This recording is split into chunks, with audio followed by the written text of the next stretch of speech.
عزیز، چطوری که شما می‌دانید تاریخ ما خیلی در خود تاریخ طولانی مردم تاجیک را تجسم می‌کند.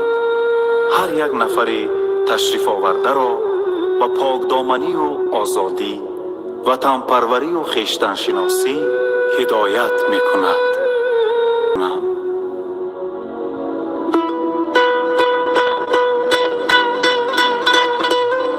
خیلی قدیم توده اجنبیان غارتگر به خطلان زمین هجوم آوردند.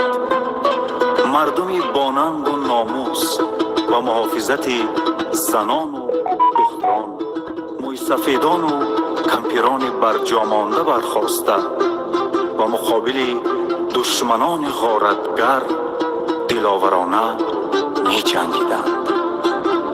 اما اجنبی های خونخوار با قوه 10 چند هجوم آوردند.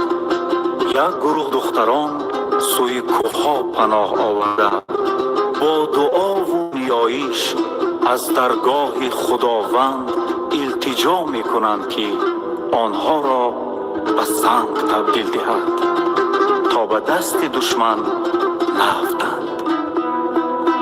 دختران قبول حق یافت و آنها به سنگ مبدل گردیدند.